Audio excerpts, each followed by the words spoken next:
Hello and welcome to Her Huddle, where we meet the brilliant women in and around the NFL, like the lady to my left, former Bills assistant coach Phoebe Schechter. Phoebe, always great to see you, resplendent in orange.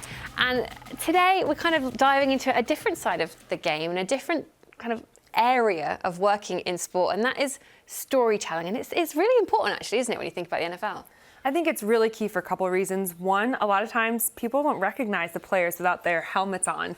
So really being able to see their face, understand where they come from. And two, it just helps us to relate at the end of the day. And we love to relate to the people we're seeing playing on Sunday. Yeah, and I think for fans over here, if you don't necessarily grow up watching the game, it's a really good way of getting to know the players and getting to know the teams and forming those connections as to who you want to be rooting for come Sunday. So our special guest today is someone whose name you might not know, but whose work you've almost definitely come across and seen. India Wright is a features producer for NFL Media, and her work has seen her nominated for 6 Emmys, and she covers everything from introducing you to draft prospects to special projects like My Cause, My Cleats and NFL International Features. And she's even brought you having high tea with NFL Network's Rachel Bonnetta. Yes, and a rooftop bus tour. And while India was in London for the international series, I went to sit down with her and find out what she's all about. India, great to meet you and see you face to face. This is such a Her Huddle treat. Now look, really interested to hear all about your life and role as a features producer for the NFL. So how did you get into it? Yeah, so when I went to college, I thought the only space for a woman in sports was in front of the camera. So I went to college thinking I wanted to be on air, and I started doing it, and then I took an internship with Spectrum Sportsnet, who does the Dodgers and Lakers, and it was in their original content group, and it was telling stories for the Dodgers and Lakers.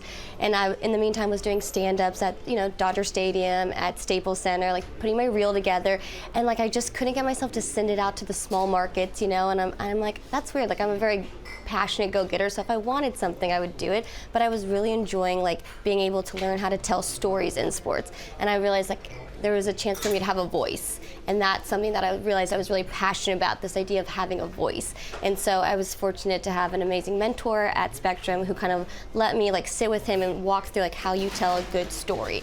And I think telling stories through sports as the lens, I think it has a real impact to have true change. I think it's the only space where like people nowadays can get together and kind of, those walls kind of break down, so we can have those harder conversations through the lens of sports, and I think people are more receptive to hearing them. So I think it's between having my own voice and being able to put that into the stories I tell, and then using sports as a vehicle to tell these stories and have an impact. It's become a passion, and I think you have to be passionate whatever you do in sports, because it's a grind and it's exhausting, and the only way I think you continue to enjoy it is if you're passionate about it. Was it a difficult move for you, or did it feel natural to go, okay, I thought I was going to do this one thing, I thought I was going to be on air, but actually this is the way I want to go now? I'm interested to know what sort of other people's perceptions of that were.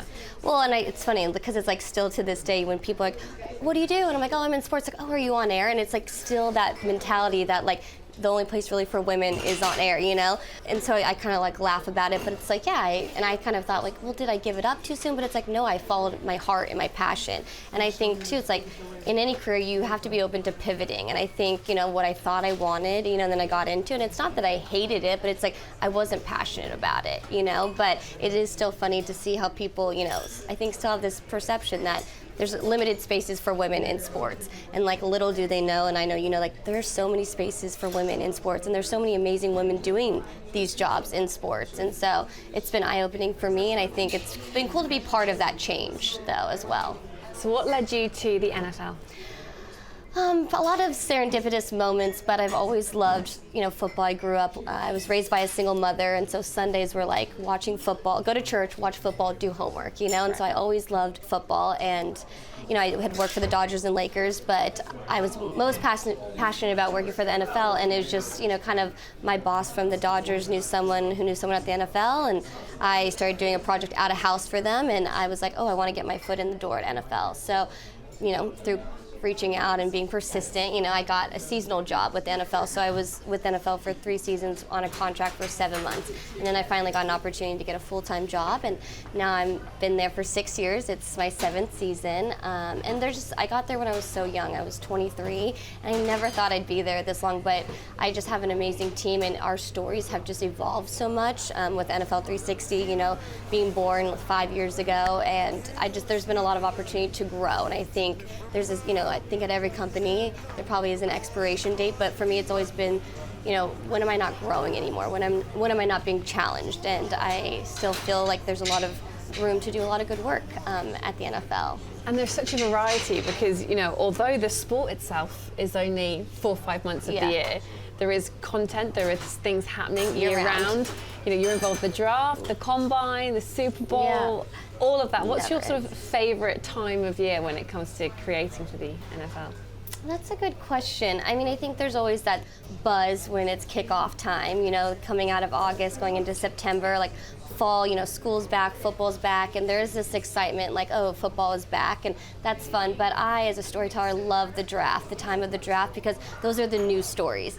You know, in the NFL, it's like, these stories have been told, these guys are known. We know, you know, the big stories of these NFL players. So the draft is such an exciting time as a storyteller because it's like you get this new crop of potential stories, you know, and so being able to dive in and like find out about, you know, the top 70 prospects and then like who has a really good story and like telling that story for the first time, that's definitely my favorite part of the year. What do you look for in a story when you're looking at, you know, out of those guys to really highlight and draw attention to in the draft? Yeah, I mean, we always talk about it starts with research, you know, it's like research, and then you're looking, for me, I'm looking for layers. Does this story have layers? You know, can you peel back? Because a good story is like, does it ebb and flow? You know, does it have highs and lows? And it's like, when I'm researching and I find a story, I'm like, oh, this is interesting. I'm like, but is it complex? And can I kind of create this, you know, arc of ebbs and flows?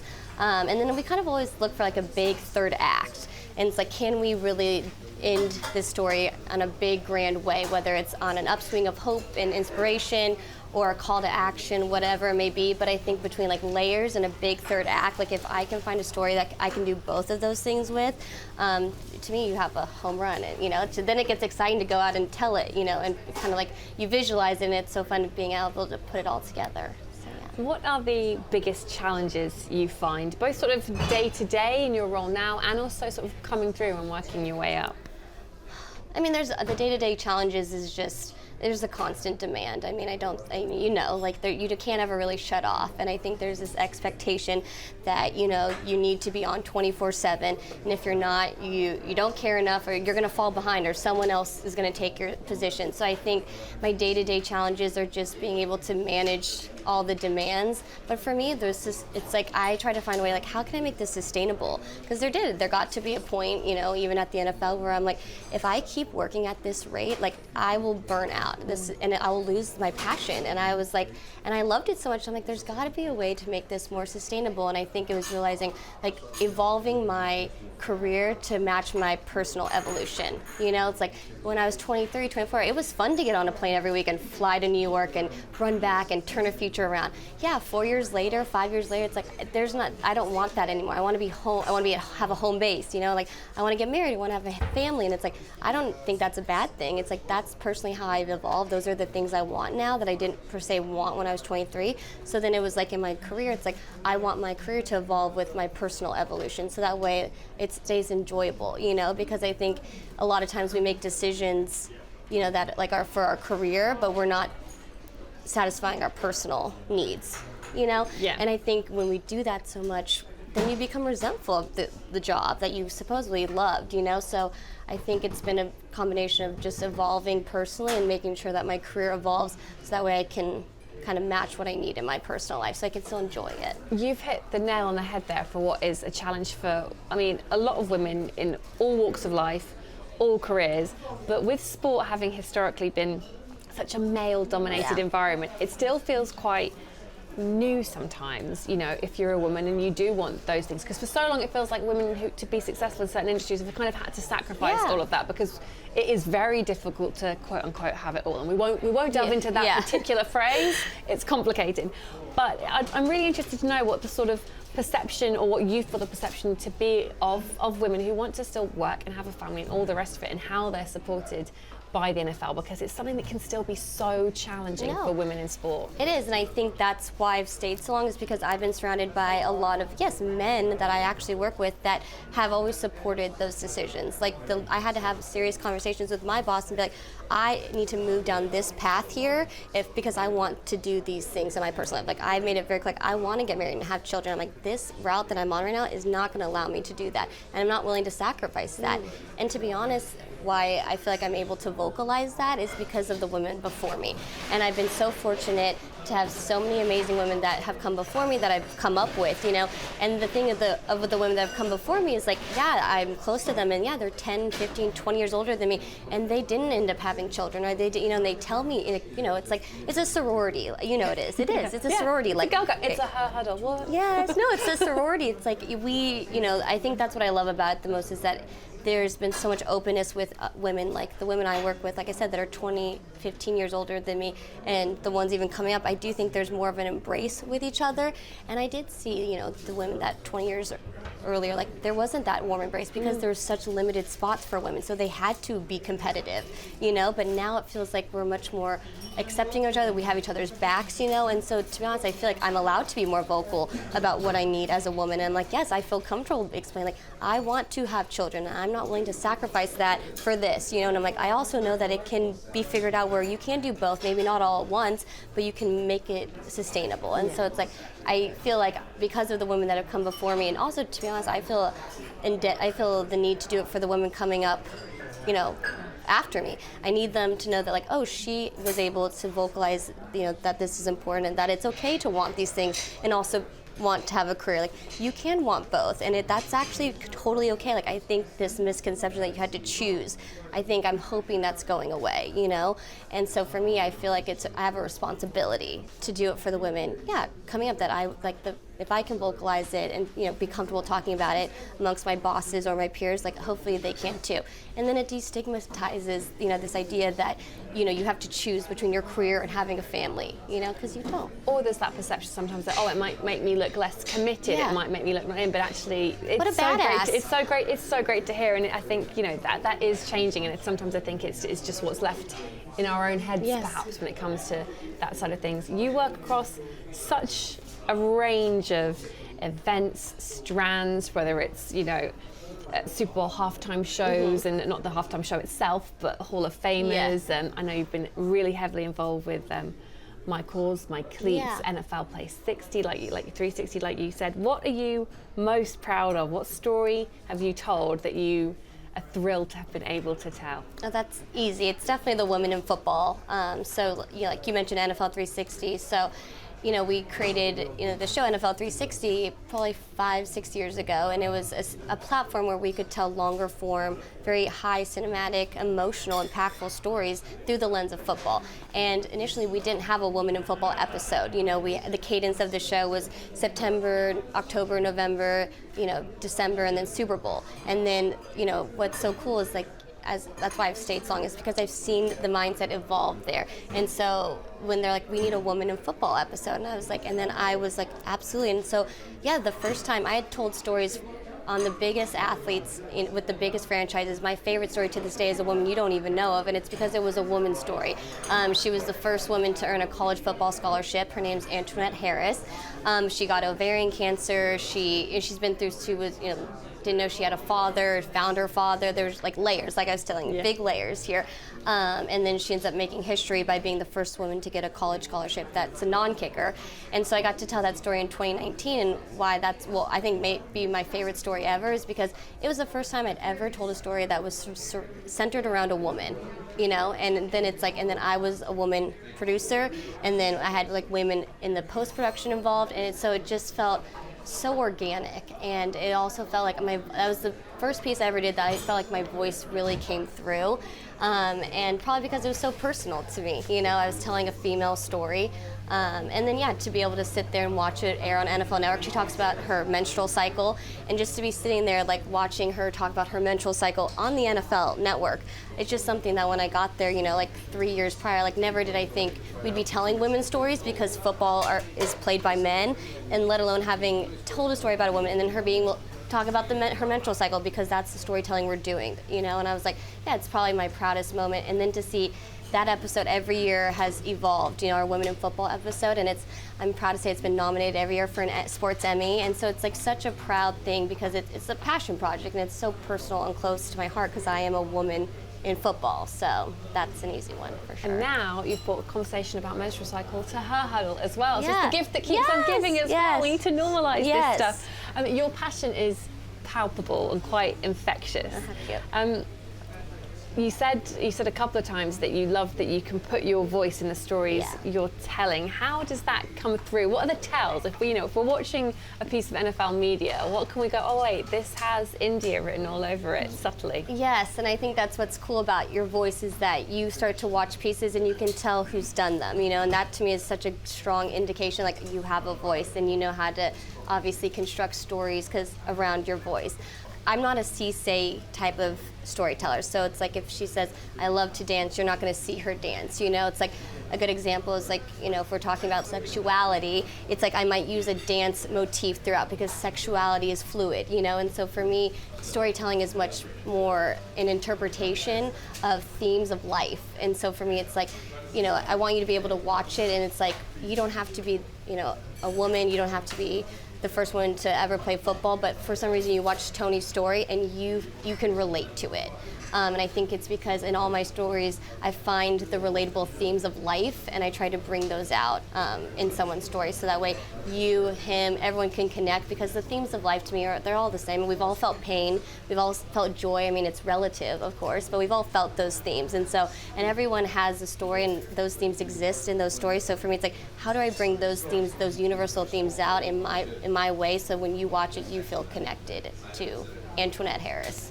I get the feeling that what you do feels to you and for your viewers and people that watch your pieces much bigger than sport, really. Sport is kind of secondary almost. Yes. No, it is, and I mean, that's what we say about NFL 360, is that our tagline is always, it's bigger than football. Like, the stories we tell are bigger than football, and that's why I've been there so long, and that's why I like telling it through the lens of sport. Like I said, I think it allows for a safe space so people can take in the hard conversations that we want to tell. How vital is it for you that sport does make sure that it is having conversations around whether it's racial injustice, equality, climate change, all those things, because we're seeing that done more and more through sport, and there are some people that really don't like it, but when sport has such a reach, it's critical, isn't it? Oh my God, I feel like it's a responsibility. I feel like it's a responsibility, and I feel like as a storyteller, I have a responsibility to tell these stories authentically, so that these hard subject matters, have an impact and maybe change. But no, these athletes, and what has been so cool,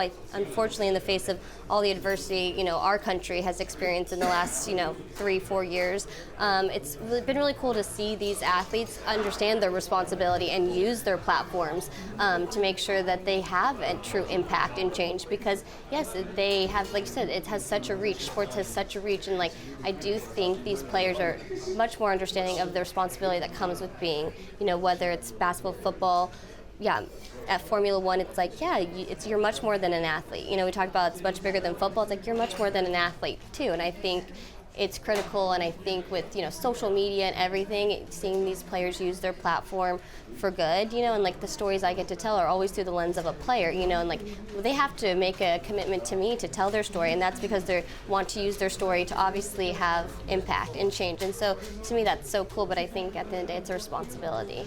What's the biggest lesson you've learned so far in your career?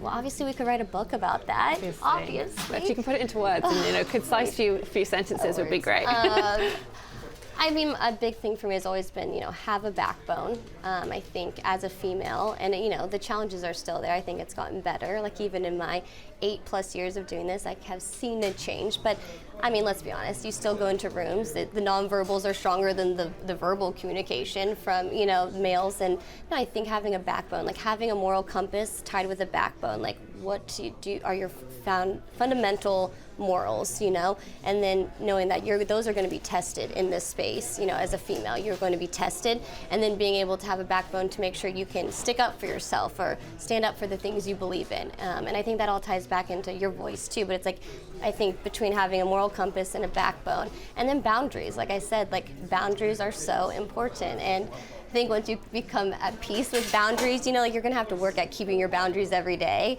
But yeah, having boundaries and knowing, you know, that you have to set those boundaries, like I said, because at the end of the day, the worst thing that I've seen happen is people become so resentful and stuff. And like I said, like whether they sacrifice things, you know, and they can't get the time back, you know, it's like, I just love what I do and I just don't want to ever become resentful, but you have to work at that. You have to constantly work at making sure those things don't happen. You know, it's a work in progress every day, but I think those would be like my 3 pillars. Yeah. You're over for the international series. It's a very busy time. Is it part of the appeal of the job that you can be telling these big, powerful stories one minute and then doing something really fun, like Rachel Bonetta on a rooftop bus the next? Yeah. I mean, it's like, it's never a dull moment. It's just then, yeah, it's like, for example, like you said, like here I am in London, I'm here for 2 weeks, you know, and it's like, yeah, it's very different than like when I'm doing an NFL 360 piece, but I think that's why I also enjoy it so much, just because it keeps it fun. And it's like, yeah, also my job brings me so many places, like to have the opportunity to come to London and be here for 2 weeks because my job wants me here. It's like, I think that's a cool opportunity to be able to see other cultures and, you know, experiences. It's like, yeah, it's a fun time. But yeah, I'm excited to be here. And make sure you put those boundaries into at least get a few minutes to go get some fish and chips and maybe see a few sights. Fish and chips. Okay. So what else should I get? Come on, go for it. Curry, Indian food? I love, Brick Lane, so you're right out. There's some very good curry houses. I know, sorry, I told her I liked all the fish and chips. It's fine, we'll allow it. But maybe, like, I haven't had a good fish and chip. You've probably had a bad one, but there are lots of those. But have a curry while here. We have great curries. Okay, great. India, thank you so much for joining us. Thank you. Yeah, so nice to meet you. So grateful for India making the time in what was such a busy period for her. As she said, they're churning and burning that content all day, every day, working across 2 time zones as well. And Phoebe, her passion is so infectious. And like India was saying, you know, she thought she was going to go in one direction and be on air, but actually she found that what she's really passionate about is telling as many stories as she can, and that she doesn't need to be involved in it. And it's passion that breeds success in working in sport generally, isn't it? Yeah, I mean, you can see that in someone's work. You can tell when someone's taken time and they put care into everything they do. And with her work in particular, I mean, the fine details, again, we've seen it throughout all of NFL films, NFL media, and those memories stand out, almost like you can feel like you're there with her.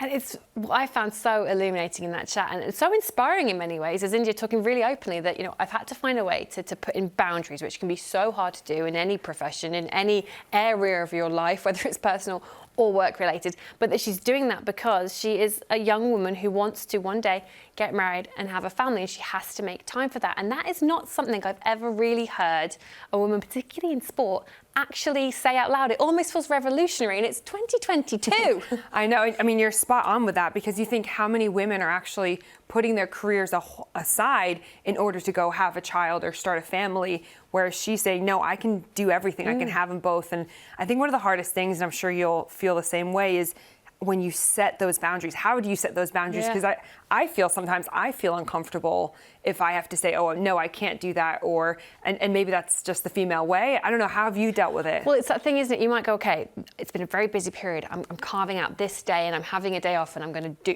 clean my house and just get on top of my boring life stuff, but I need that time. And then someone goes, oh, could you do this? And you don't feel like you can say no when it's just stuff for you. If you go, oh no, I've got this else booked in that's work. It's almost harder when it is actually taking the time for yourself, whatever that is. And I think as well, it is perhaps interested to know your perspective on it from a coach's perspective. When it comes to women and families, we still aren't seeing that on the sideline, whether it's from a coach or broadcasters. We still see women wait until they're literally about to go on maternity leave that day, go, oh yeah, I'm having a baby, bye. And it's interesting, isn't it, that in the different areas of sport, there is still so much work to do. There is, and I think there's still that stigma that if you are pregnant or you're trying to have a family, that you won't be able to do your job to the highest degree. And I think we're probably at a point where we're just waiting for somebody, and maybe India is our woman to represent for us, who says, no, I can't have a child, I can't have a family, and I can be great at my job, and I don't have to sacrifice one for the other. But I think on the sidelines, the biggest concern, there's always solutions, but the biggest concerns will always be, oh, well, you're around a contact sport. Well, then you can go up in the box and you can be there on the sideline during a game. There's always solutions, but again, it's not really been problems that we've had. I know of one strength and conditioning coach who is based out with the Rams, and she ended up having her child, but then her husband stayed home to watch the child. And, so there are solutions, but it's not that straightforward. It's not that straightforward, but it's great that people are being, well, like India, are being more open and having that conversation. Yeah. And like she said, it's for the women that come after her, because she knows the women that have come before haven't necessarily been able to do it all. She does incredible work, it has to be said. I mean, there's some beautiful stuff as well. I mean, I said to her, I was like, when I was producing, I wish I'd been half as good as you are. Oh my gosh, absolutely. And again, going back to that storytelling piece, I think that's what the NFL does so well. Yeah. And it's by having people like India who are able to really tell you the story just through a lens. I mean, that's incredible to get that sort of emotion and feeling and smell through it. Yeah, and have those big, difficult conversations using sport as the sort of the gentler way in for people that maybe wouldn't like to have them usually. Oh, so great to speak to India.